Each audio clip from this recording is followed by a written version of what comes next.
Autre point de l'actualité, la direction générale des écoles nationales de santé publique du Burkina pense réforme. Elle a réuni une centaine d'acteurs à Bobo Dioulasso pour apprécier les indicateurs de performance de ces structures. Car de la bonne performance, il en faut pour le passage de ces écoles de santé au statut d'université ou d'institut supérieur de formation.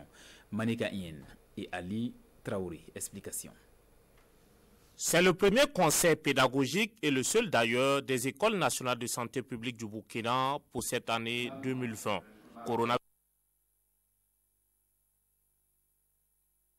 devront faire avec ces différents réaménagements. Et pour cette rencontre de 4 jours, ils vont réfléchir sur l'indicateur de performance des différentes CNSP.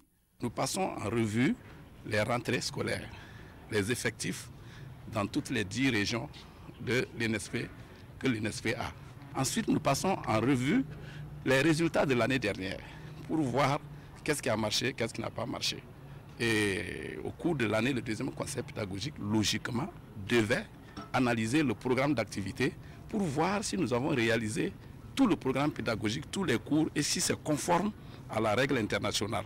Et pour être en phase avec les normes internationales, ces participants devront plancher sur le passage des INSP au statut d'université ou d'institut supérieur de formation. C'est une exigence d'abord de la communauté internationale.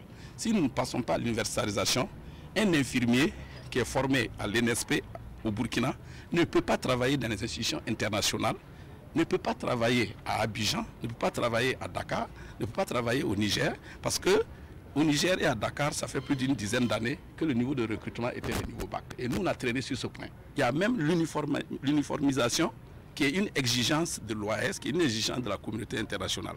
Donc nous sommes dans cette réforme. Des réformes qui permettront à ces structures de santé